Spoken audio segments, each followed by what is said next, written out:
नमस्कार।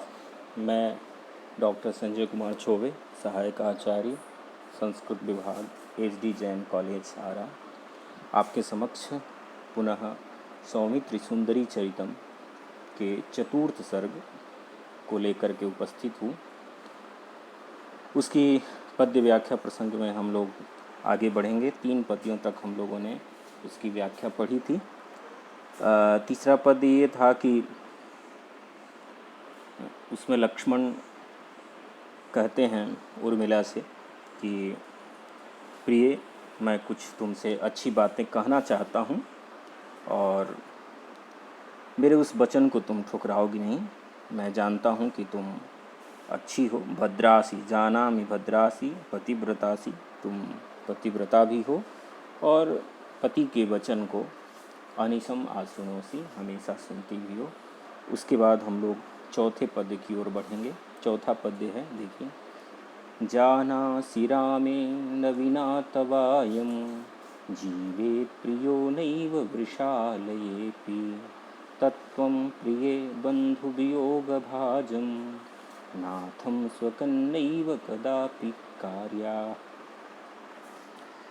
तो कुर्याः, थोड़ी सी यहाँ क्षमा प्रार्थना के साथ कुर्याः होगा, यहाँ पर टाइपिंग में मिस्टेक हो गया है।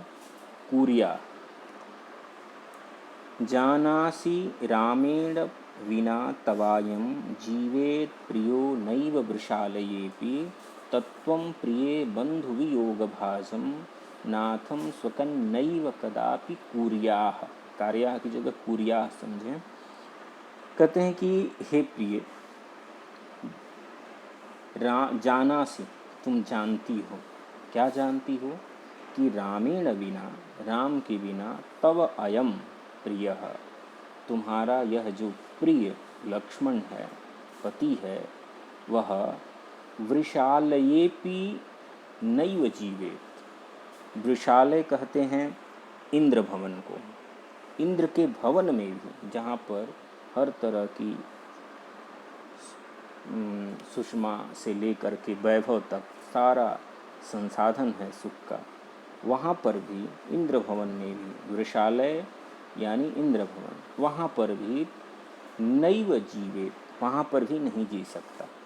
राम के बिना यह तुम्हारा प्रिय लक्ष्मण या पति, तुम जानती हो कि वैसे सुख साधन से संपन्न इंद्र भवन में भी जी नहीं सकता।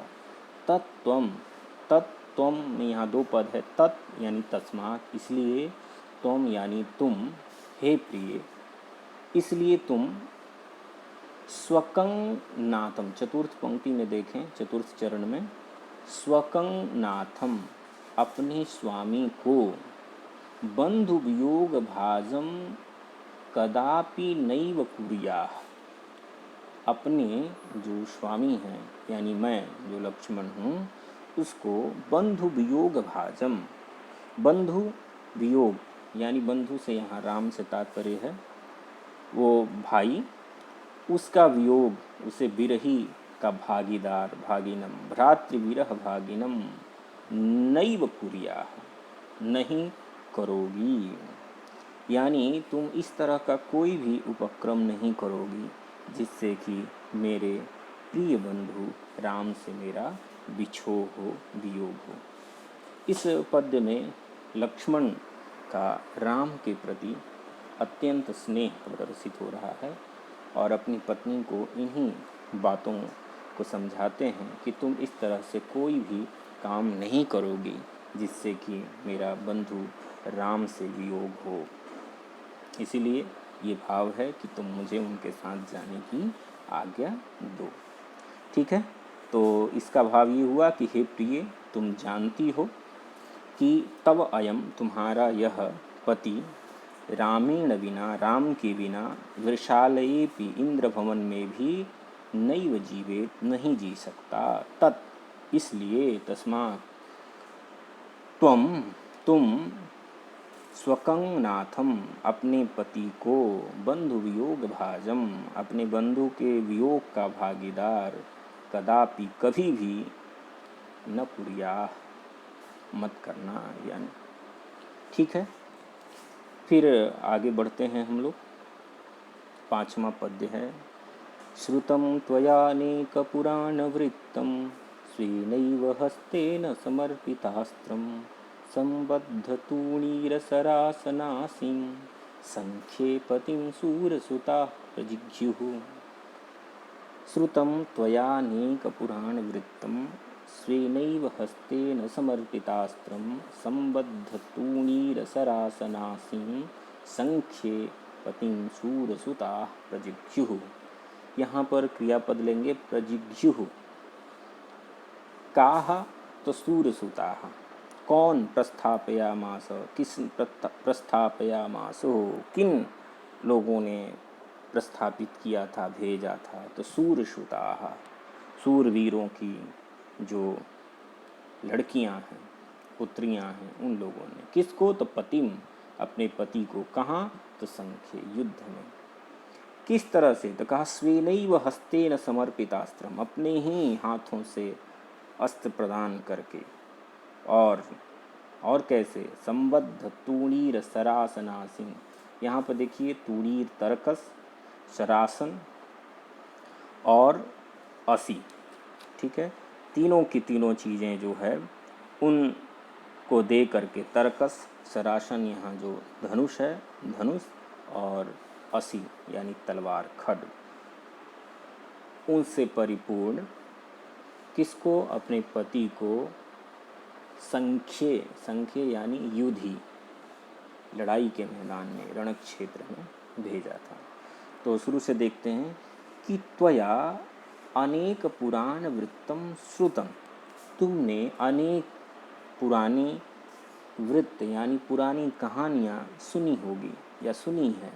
क्या सुनी है, कि सूरसुताः, जो सूरवीर, जो वीरांगनाएं थी, कह सकते हैं सूरों की पुत्रियां, यानी सूर वीर स्त्रियां, वो स्वेनैव हस्तेन समर्पितास्त्रम, अपने ही हाथों से सजा धजा करके। कैसे, तो वो सरास्तूणीर, तरकस दे करके, धनुष देकर, सरासन धनुष दे करके, और असी खड्ग दे करके, ये सब सारे के सारे अस्त्र दे करके अपने पति को संख्ये, युद्ध भूमि में प्रजिघ्युः, भेजती रही हैं।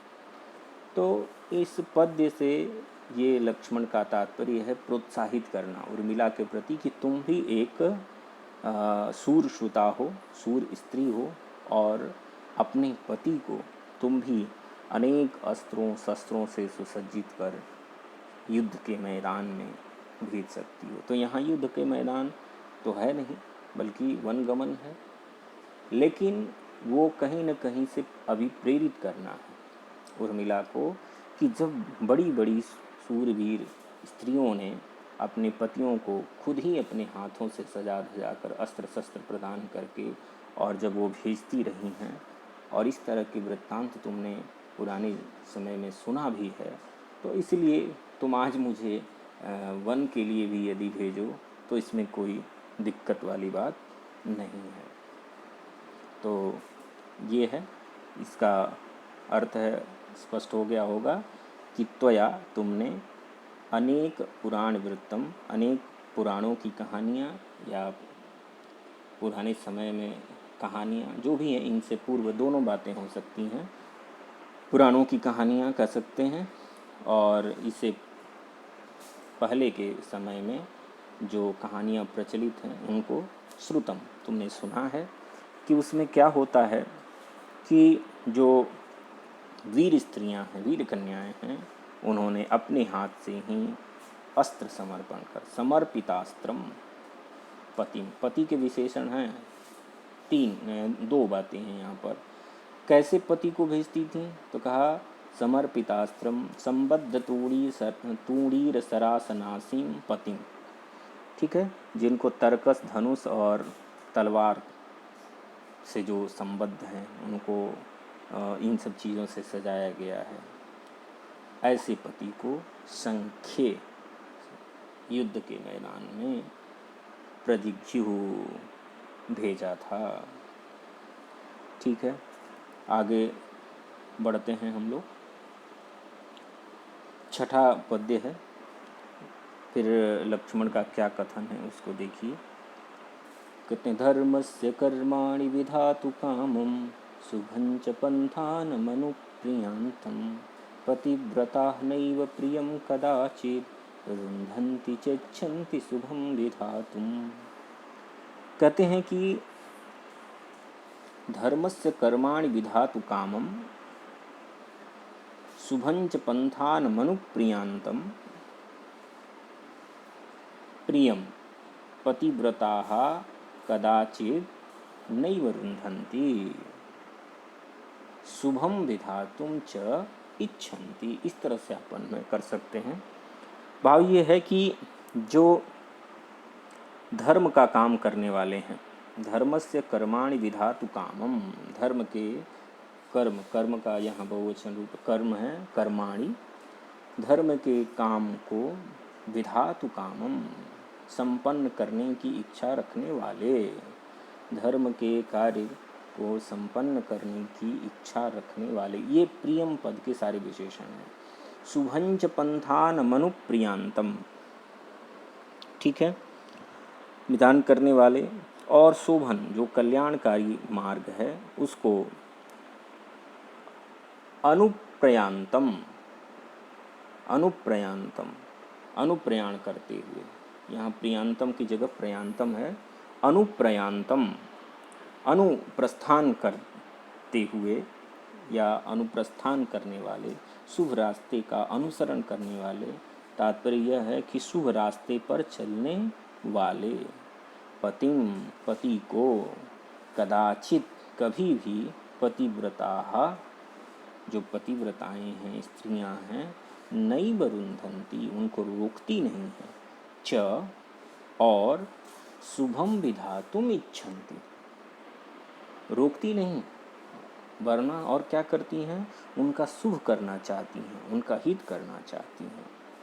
तो यहाँ देखिए, यहाँ भी इस पद्य में भी एक टाइपिंग में मिस्टेक हुआ है, प्रियांतम की जगह प्रयांतम पद है। धर्मस्य कर्माणि विधातु कामम शुभंच पंथान मनुप्रयांतम, धर्म के कर्म को, कृत्य को संपादन करने की इच्छा रखने वाले और शुभ कल्याणकारी रास्ते पर चलने वाले जो प्रिय हैं, पति लोग हैं, ऐसे पतियों को कदाचित, कभी भी, नैव, नहीं, पतिव्रता, पतिव्रता स्त्रियां, रुन्धन्ति, कभी नहीं रोकती, च, बल्कि वो क्या करती हैं, शुभम विधातुम इच्छन्ति, शुभ कल्याण उनका करना चाहती हैं। तो इस पद्य से यह तात्पर्य निकल करके आता है कि यदि कोई व्यक्ति किसी अच्छे कार्य की ओर बढ़ रहा हो, धर्म के कार्य में लगा हो, तो पतिव्रता स्त्रियों का ये दायित्व बन जाता है कि उसके मार्ग को वो रोके नहीं, बल्कि उसकी भलाई के लिए जो उपक्रम, जो तौर तरीके या रास्ते हो सकते हैं, उनका वो पालन करे। यही इन पद्यों में कवि ने, यहाँ पर जो भी पद्य आपको प्रस्तुत किए जा रहे हैं, प्रायः सभी पद्य प्रसाद गुण से समलंकृत हैं। सभी में बहुत ही सरल शब्दों का प्रयोग है और विद्यार्थियों के लिए सरल सरल और स्पष्ट प्रसन्न पद यानी बहुत समास से युक्त नहीं, बल्कि अलग अलग जो पद हैं उनके प्रयोग किए गए हैं। तो प्रसाद गुण से समलंकृत यह सारे पद्य हैं, सारी रचनाएं हैं। आज इतना ही, फिर हम लोग अगली कक्षा में आगे के पद्यों को पढ़ेंगे। तब तक के लिए बहुत बहुत धन्यवाद।